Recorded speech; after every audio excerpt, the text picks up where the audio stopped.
사랑과 은혜가 풍성하신 하나님, 지난 한 주간도 평안을 주시고 우리의 삶을 주 안에서 형통하게 하시니 감사합니다. 시냇가에 심긴 나무처럼 늘 예수 그리스도 안에 거하는 우리가 되게 하시고 예수 그리스도의 구원의 은혜와 십자가의 사랑을 충만하게 누리며 살아갈 수 있도록 축복하여 주시옵소서.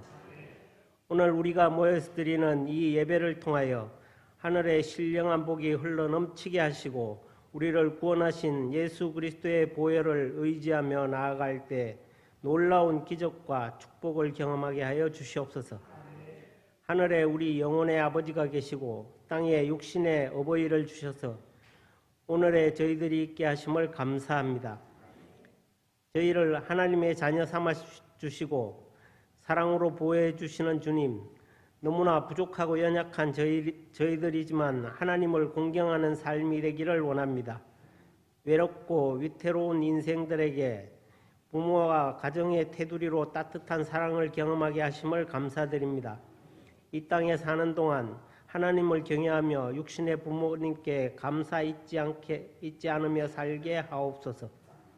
저희 육신을 낳고 길러주신 어버이에게 순종하지 못하고 마음을 아프게 했던 불효를 고백합니다. 내 부모를 공경하라 명하신 하나님의 법을 제대로 지키지 못했음을 이 시간 고백합니다. 용서하여 주시고 참다운 자녀의 모습으로 되찾게 하여 주시옵소서. 자녀들을 위하여 눈물과 아픔과 수고와 감격으로 살아온 부모님들의 노고를 기억하고 새겨봅니다. 자녀들이 잘 되기를 간절히 원하면서 평생을 살아오신 부모님들을 위로하여 주시고 그 심령에 주님의 사랑으로 가득 채워 주시옵소서. 믿지 않는 부모님께 예수 그리스도를 통하여 구원에 이르게 하시고 주님의 한량없으신 은혜로 덮으시고 영혼의 평안과 기쁨이 샘솟게 하여 주시옵소서. 노령에 계신 분들께서 건강의 축복을 더하여 주시옵소서. 나라와 세대를 위해 기도합니다. 세상 문화에 휩쓸려 젖어 들어가는 세대와 자녀 아비들을 불쌍하게 여겨 주시옵소서. 세상의 나쁜 것들에서 건지시고 죄에 대하여 단호할 수 있도록 성령으로 기름 부어 주시옵소서.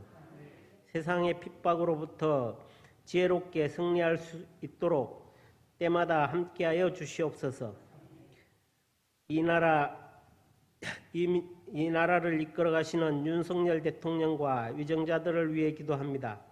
국제사회 경쟁에서 복잡하고 어려운 문제들을 잘 풀고 해결할 수 있도록 지혜를 주시고 일시적인 인기에 일희일비하지 않게 하시고 백년대계의 정책을 세워나가게 하여 주시옵소서. 북한 땅에서 고통받는 영혼들을 바라보시며 가슴 아파하시는 하나님 아버지, 민족교회가 복음으로 평화통일이 될 수 있도록 기도하며 준비할 수 있도록 도와주시옵소서. 우리 교회를 사랑하시는 주님, 주께서 늘 임재하셔서 교회가 부활의 생명에 역동하는 건강한 교회가 되게 하심을 감사드립니다.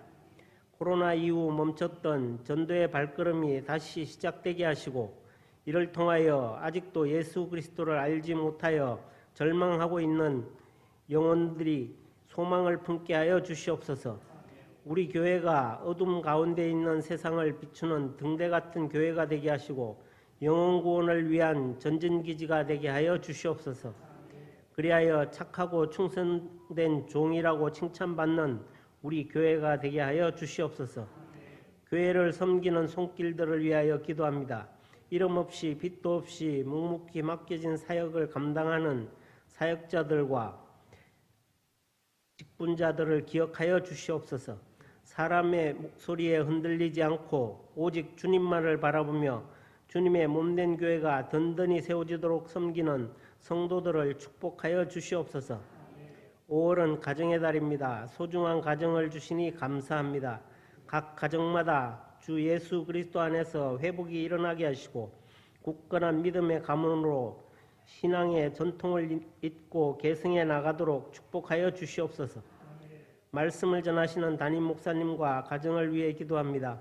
맡겨진 목양의 사역을 잘 감당하실 수 있도록 영육간에 늘 강건하게 하시고 오직 양들에게 귀한 말씀을 먹이는 데 집중할 수 있도록 건강의 축복, 영혼의 축복, 물질의 축복을 더하여 주시옵소서. 그리하여 우리 성도들을 말씀을 통하여 믿음이 바로 서게 하여 주시옵소서. 맡겨주신 주님의 몸된 교회를 아름답게 세워나가는 우리 모두가 되게 하여 주시옵소서. 복된 날 복된 자리에 함께 모여 예배드리는 우리 모두가 하나님이 주시는 참된 평안과 안식을 누리게 하여 주시고 아름다운 찬양으로 하나님께 영광 돌리는 찬양대와 예배 순서를 맡아서 섬기는 손길마다 섬김에 합당한 은혜와 복을 더하여 주시옵소서. 예배의 시종을 주님께 맡겨드리며 우리를 구원하신 예수 그리스도의 이름으로 기도드립니다. 아멘.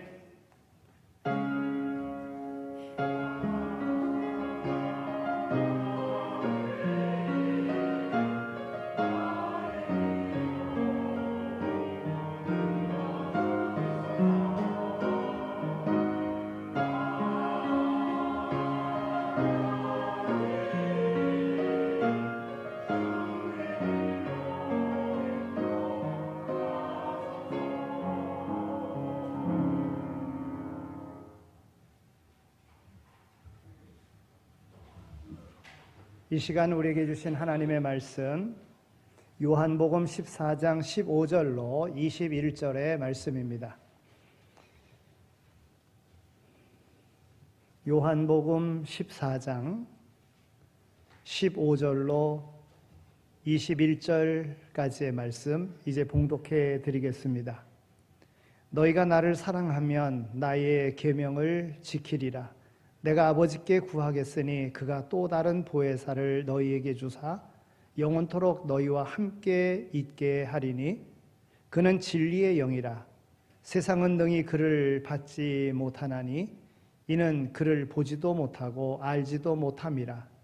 그러나 너희는 그를 아나니 그는 너희와 함께 거하심이요 또 너희 속에 계시겠음이라.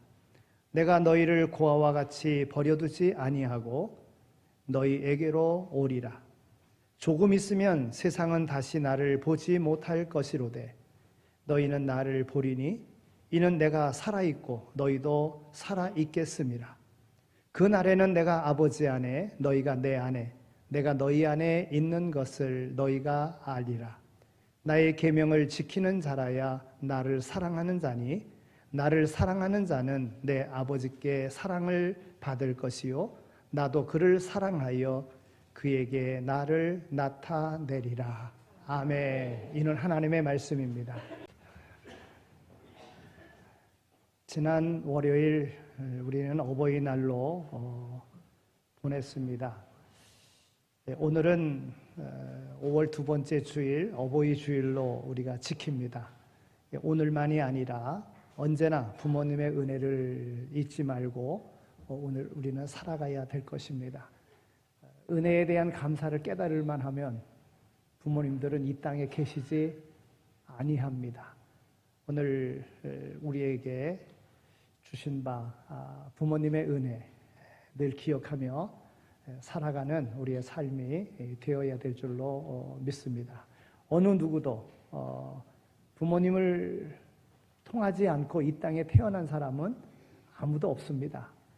그래서 그 은혜를, 그 생명을 우리가 받았음을 감사하며 그 은혜를 잊지 아니하고 부모님이 우리를 통해서 소망하시는 바가 무엇인가를 깨닫고 살아가는 것이 바른 인생의 모습이다. 이렇게 생각을 합니다.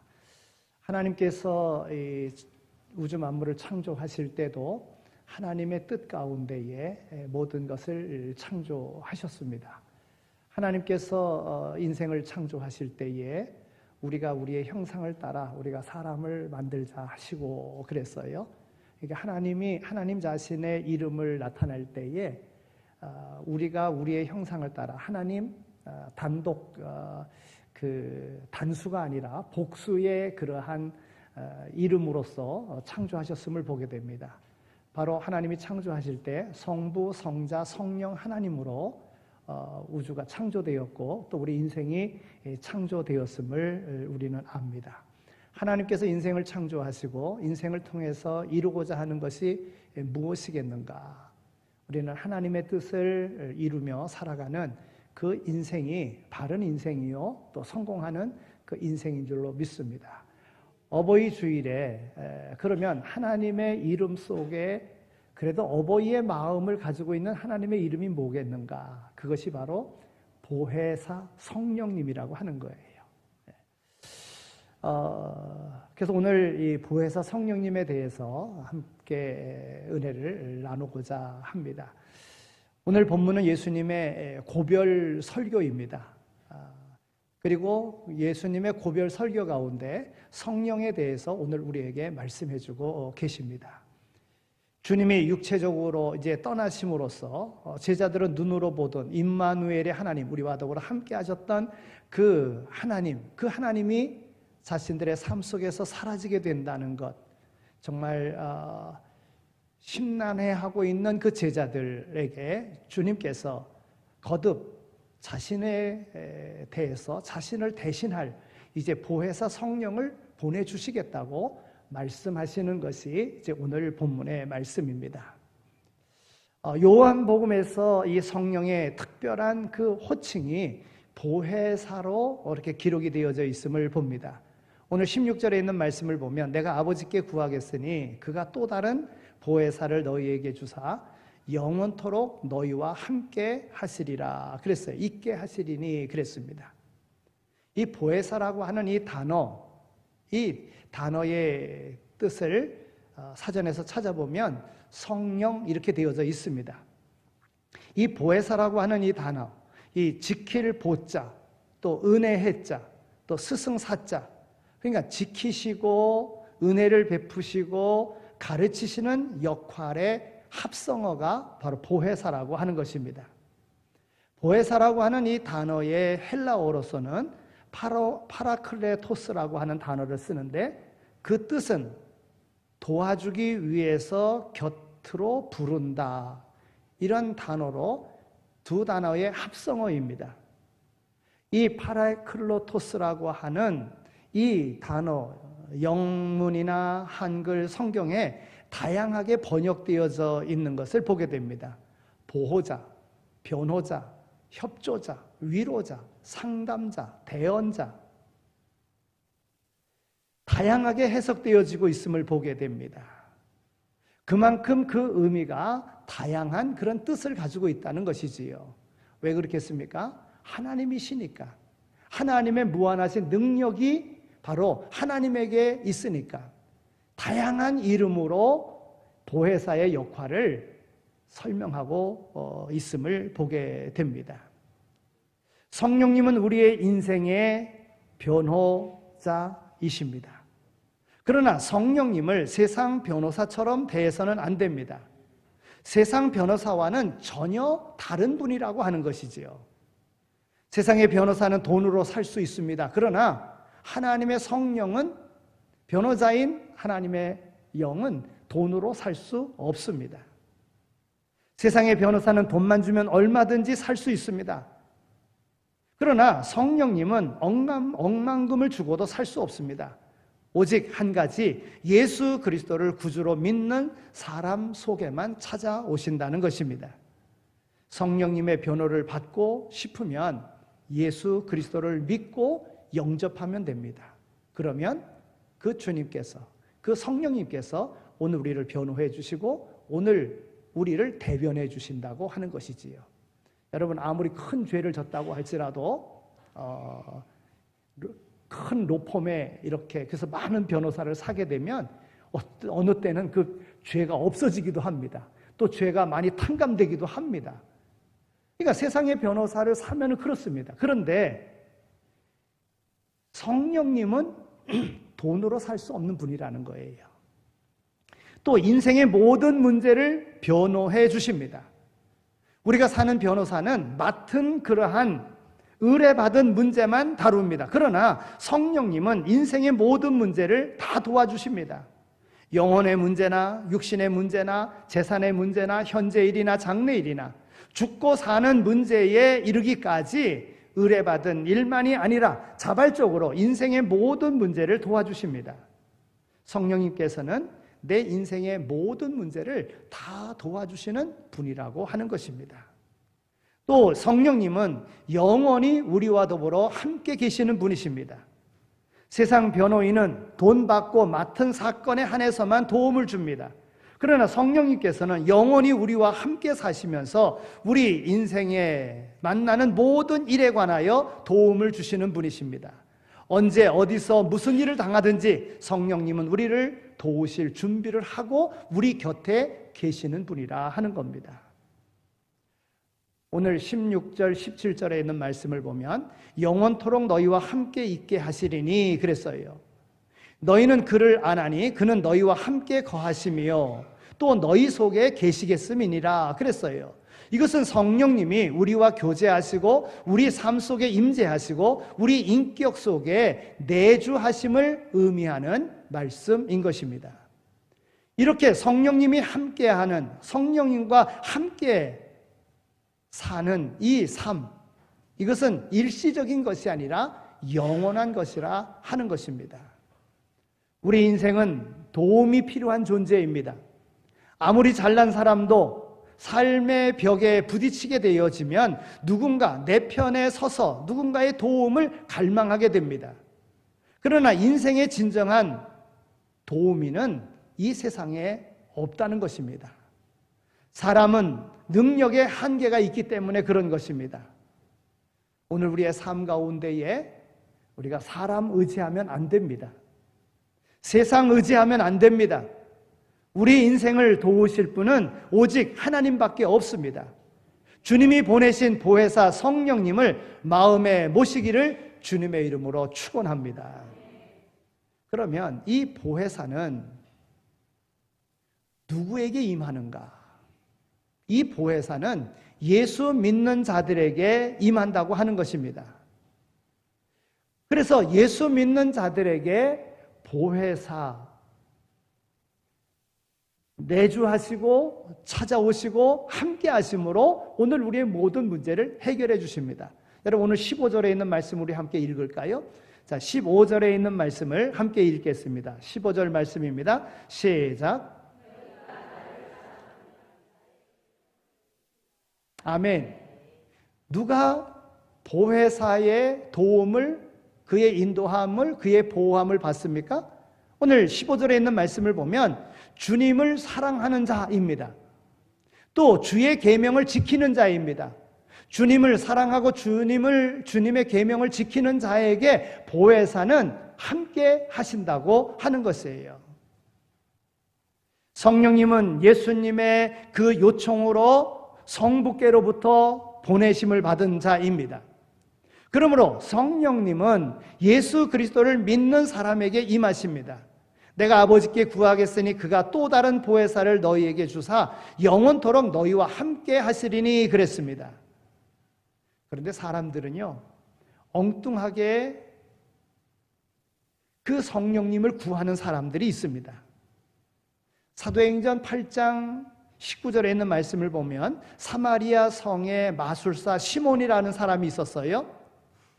베드로가 능력 행하는 것을 보고서 베드로에게 많은 돈을 가지고 와서 그 능력을 내게도 달라 이렇게 요청을 합니다.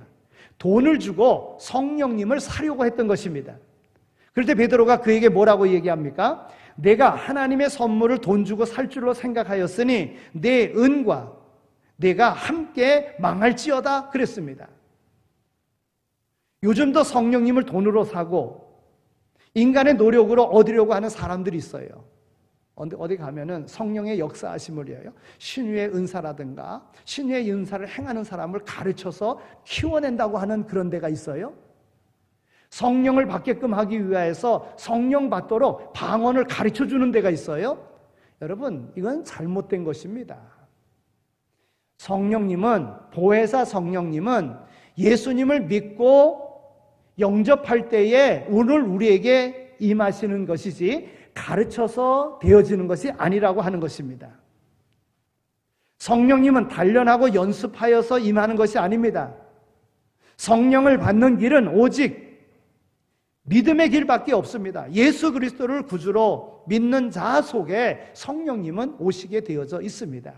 바른 믿음을 가지고 바른 신앙으로 나갈 수 있는 모두가 다 되시기를 축원합니다. 성령님은 예수님 때문에 오셨습니다. 성령님은 예수님이 청하시고 보내셔서 예수님 대신 오신 분이신 거예요. 16절에 있는 말씀을 보면 성령님을 또 다른 보혜사라고 이야기하고 있습니다.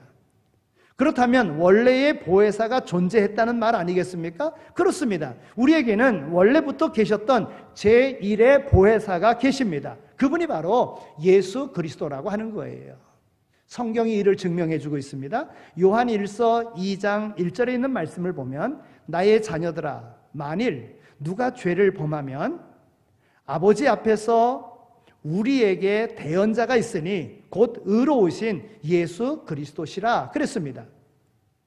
여기 대언자라고 하는 이 말은 헬라어로 보혜사와 같은 파라클레토스라고 하는 것입니다.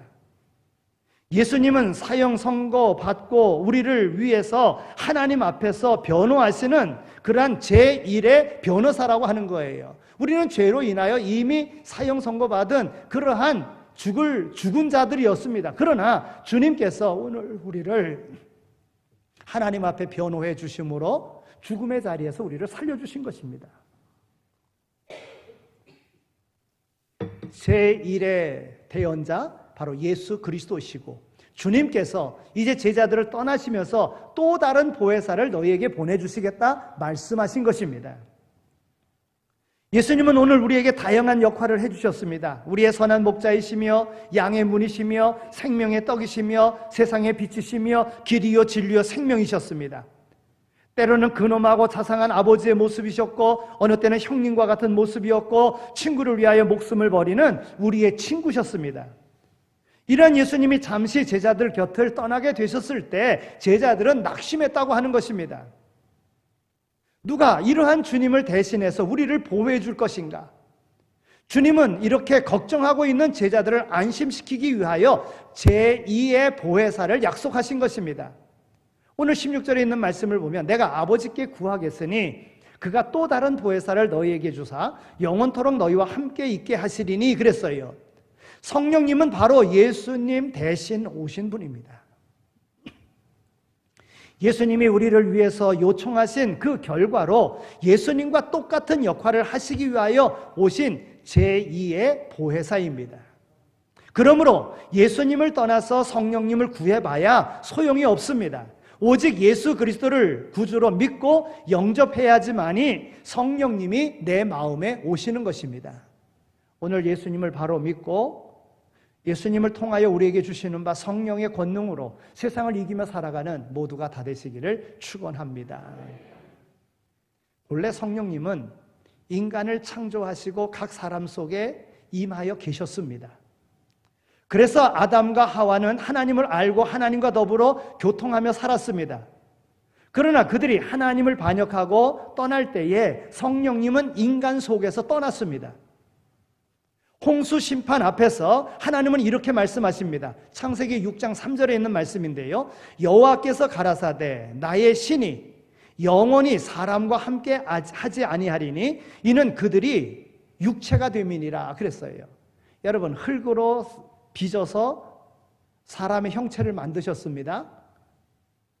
그래서 사람이었어요. 그런데 하나님은 그 사람의 코에다가 생기를 불어넣어 주셨어요. 그래서 생명이 된지라 그랬어요. 그런데 하나님의 뜻을 거역하고 범죄함으로 인하여 하나님의 불어넣어 주신 바 그 영이 떠났어요. 그 결과로 사람은 육체에 불과한 존재가 되었다고 하는 것입니다. 그런데 그 아주 떠나셨던 성령님께서 다시 인간 속에 영원히 거하시고자 오셨습니다. 성령님이 오신 신약의 바로 오순절은 예수님께서 부활하시고 10일이 지난 예수님께서 부활하시고 그리고 승천하시고 10일이 지난 50일째 되는 오순절 날 주님의 말씀을 믿고 마가의 다락방에 모여서 기도하던 120명의 문도들에게 성령이 불의 혀같이 임했다고 하는 것입니다. 떠나셨던 성령이 다시 오신 것입니다. 부활의 첫 열매이신 예수님이 살아나신 지 50일째 되는 날 모든 성도들을 부활시키시는 성령이 임하신 것입니다. 이처럼 성령님은 예수님으로 말미암아 오셨습니다. 예수님을 믿지 않고는 성령을 받을 수 없다고 하는 것입니다. 지금도 성령님은 예수 믿는 자에게 임합니다. 교회를 다닌다고 성령이 임하는 것 아닙니다. 교리를 안다고 성령이 임하는 것 아닙니다. 성경을 많이 읽었다고 성령이 임하는 것 아닙니다. 오직 예수 그리스도를 나의 구주, 나의 하나님으로 믿고 영접한 사람에게 임한다는 거예요. 좀 걱정스러운 이야기인데, 그러면 왜 나는 성령이 역사가 내게는 안 일어나는가? 왜 성령께서 내 삶에는 왜 간섭 안 하시는 것 같이 보이는가? 여러분, 이런 생각이 있지 않습니까? 그런데 보세요. 여러분, 믿음의 그런 확신이 오늘 우리에게는 필요합니다. 이스라엘 백성들이 출애굽해서 약속된 땅에 들어가지 못한 것, 출애굽한 사람들 광야에서 다 죽었습니다. 왜 죽었습니까? 믿지 못해서, 약속된 가나안 땅을 믿지 못해서 그런 거예요. 우리가 믿음 생활한다고 하면서도 왜 자꾸 의심하며 걱정하며 살아갑니까? 하나님의 나라를, 영원한 세계를 소망하지 못하기 때문에 그렇습니다. 오늘 성령이 내 안에 충만하게 임하여야 되는데, 그래서 충만한 성령으로 우리가 살아가야 되는데, 자꾸 오늘 우리는 세상 것 때문에 의심하고, 세상 것 때문에 걱정하고, 세상 것 때문에 염려합니다. 그 믿음의 확신이 없어서 그래요. 오늘 이 시간 믿음의 확신을 가지시기 바랍니다. 내가 성령의 사람인 것을 확신하시고 성령의 사람으로서 담대하게 세상을 살아갈 수 있게 되어지기를 소망합니다. 고린도전서 12장 3절에 있는 말씀을 보면은요, 성령이 아니고서는 예수 그리스도를 주라 시인할 수 없느니라 그랬어요. 여러분, 예수님은 나의 죄를 대속하신 분으로, 나를 구원하신 분으로, 나로 영원한 하나님의 나라에 갈 수 있게 하시기 위하여 십자가에 죽으신 분으로 믿으십니까? 그래서 예수님은 나의 주인이신 것을 고백하십니까? 그렇다면 성령이 내 안에 있는 겁니다. 이 믿음이 성령의 역사하심 속에 내가 믿은 거예요. 확신하시기 바랍니다. 이 확신하지 못함이 문제인 거예요. 확신하지 못함이. 가이사라에 주둔하고 있었던 로마 군대의 백부장 고넬료라고 하는 사람이요, 가족들을 다 모아놓고 베드로를 청했어요. 근데 이 베드로를 청할 때 이 모든 과정이 성령의 인도하심을 받았어요. 경건한 삶을 살았어요. 구제하는 삶을 살았어요. 어찌 보면 말씀에 따른 그러한 사람의 도리대로 살았어요. 그랬더니 성령께서 역사하셔서 또 요빠에 베드로라고 하는 주님의 제자가 있는데 그를 불러 그로 하여금 말씀을 들으라 그랬어요. 그런데 성령의 역사는 베드로에게도 임했습니다. 그 성령이 임해서 베드로에게 임한 것은 율법에 먹지 말라고 한 금한 그 음식이 하늘로부터 내려와서는 하나님께서 먹으라, 성령님께서 그걸 먹으라 그러는 거예요. 그러나 유대인으로서 율법이 금한 음식을 먹을 수가 없는 거예요. 그런데 그때 고넬료가 보낸 이방 사람이 밖에서 베드로를 찾는 거예요. 그때 그 의미를 알았습니다. 아, 이방 사람들에게도 복음을 전하는 것, 이것이 하나님의 뜻이구나, 이걸 알았어요. 그래서 고넬료 집까지 이방인을 따라서 고넬료 이방인의 집까지 간 겁니다. 그리고 거기서 설교했어요. 그때 성령이 임했는데 마가다락방에 임했던 성령이 그대로 임했다고 하는 거예요. 사마리아 사람들이 베드로와 요한의 설교를 듣고요, 기도할 때에 성령을 받았습니다. 에베소 교인들이 바울이 전하는 복음의 말씀을 듣고서는요, 예수님을 믿을 때에 성령을 받았습니다. 우리도 이 성령을 받아야 됩니다. 바울이 에베소 교회 교인들에게 물었습니다. 너희가 믿을 때에 성령을 받았느냐 그랬어요. 예수 믿는 사람이라면 누구나 성령을 알고 그분이 바로 내 인격 속에 살아계심을 우리는 알아야 된다고 하는 것입니다. 성령님은 예수님이 약속하셨고 예수님이 구하셨고 예수님 대신 하나님께서 보내신 바로 보혜사인 것입니다. 오늘 예수 그리스도를 믿는 오늘 우리들 속에 임하고 계시는 분이라고 하는 것이에요. 확신을 가지시고 담대하게 성령의 사람으로, 하나님의 자녀로, 하나님의 거룩한 백성으로 세상을 이기며 살아갈 수 있는 모두가 다 되시기를 축원합니다. 이 성령님은 서두에 말씀드린 대로 삼위일체 하나님으로 함께 하신다고 하는 거예요. 오늘 본문 16절에서 20절까지 있는 말씀을 보면 내가 아버지께 구하겠으니 그가 또 다른 보혜사를 너희에게 주사 영원토록 너희와 함께 있게 하리니 그는 진리의 영이라 세상은 능히 그를 받지 못하나니 이는 그를 보지도 못하고 알지도 못함이라. 그러나 너희는 그를 아나니 그는 너희와 함께 거하심이요 또 너희 속에 계시겠음이라. 내가 너희를 고아와 같이 버려두지 아니하고 너희에게로 오리라. 조금 있으면 세상은 다시 나를 보지 못할 것이로되 너희는 나를 보리니 이는 내가 살아있고 너희도 살아있겠음이라. 그날에는 내가 아버지 안에 너희가 내 안에 내가 너희 안에 있는 것을 너희가 알리라. 여러분 이 말씀 한 구절 한 구절 보면 주님이 아버지께 구하셔서 성령이 오신다는 거예요. 그리고 성령님은 성도들과 함께 있다는 거예요. 장차 육체로 떠나셨다가 주님도 다시 오셔서 성도들과 함께 하시겠다는 겁니다. 아버지는 주님 안에 계시고 성도들은 주님 안에 있습니다. 주님은 성도들 안에 계십니다. 성부, 성자, 성령, 성도가 인격적인 동거 안에 영원히 함께 살게 됩니다. 삼위일체 하나님과 성도는 영원히 함께 동거합니다. 이것이 바로 하나님께서 계획하신 성도들의 최종적인 삶이라고 하는 겁니다. 다시 성령님의 임재에 대해서 보자면 성령님이 성도들 안에 계심으로써 일어나는 일, 성령의 역할, 이것이 뭡니까? 성령님은 주님을 대신한 또 다른 보혜사라고 하는 겁니다.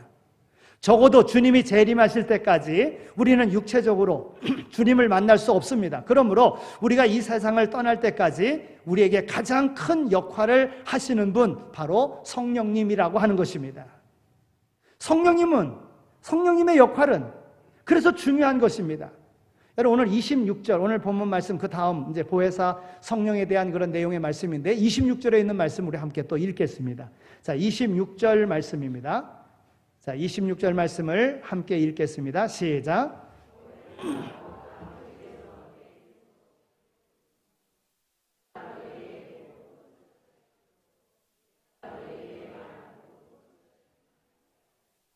아멘. 보혜사 성령님이 하시는 일, 그것은 바로 모든 것을 가르치시는 일을 합니다. 또 모든 것을 생각나게 하십니다. 무슨 새로운 것을 가르치신다는 뜻이 아닙니다. 주님께서 가르치신 말씀을 생각나게 하고 깨닫게 하신다는 뜻입니다.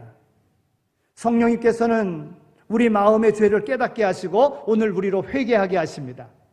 예수님이 구주이심을 믿게 하시고 바른 판단을 하게 하십니다. 죄를 이기게 하십니다. 마귀와 싸워 이기게 하십니다. 때로는 지혜를 주시고 때로는 능력을 주십니다. 병을 고치게 하시고 귀신을 쫓아내게 하십니다. 마음에 결단하고 순종하게 하십니다. 그래서 우리가 성도로서 거룩한 삶을 살도록 만들어 주신다고 하는 것입니다.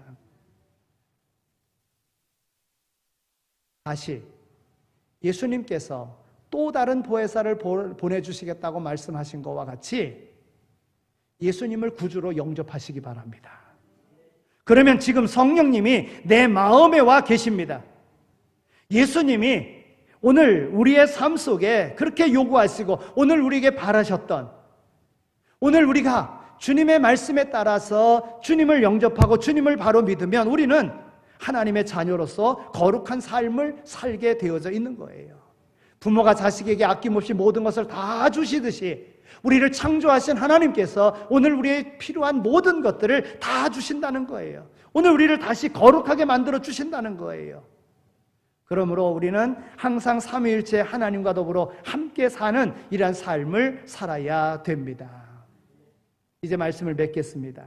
이 세상 살아가는 사람은 두 가지 영적 세계 속에 우리는 살아가게 되어져 있습니다. 사탄의 세계 아니면 성령의 세계입니다. 둘 중에 하나입니다. 제3의 세계는 없습니다. 우리가 이 세상에 태어나면서 싫든 좋든 이런 국적을 가지고 오늘 우리는 살아갑니다. 그런데 우리가 얻을 영적인 국적은 바로 하나님의 나라 아니면 사탄의 나라라고 하는 거예요. 그런데 불행하게도 이 세상에 태어나는 모든 사람들은 사탄의 나라에 태어났다고 하는 것입니다. 하나님을 알지 못하고 태어났습니다. 이 세상 사람들은 하나님을 알려고 하지도 않습니다. 굴복하지도 않고 그분의 뜻을 따르지도 않습니다.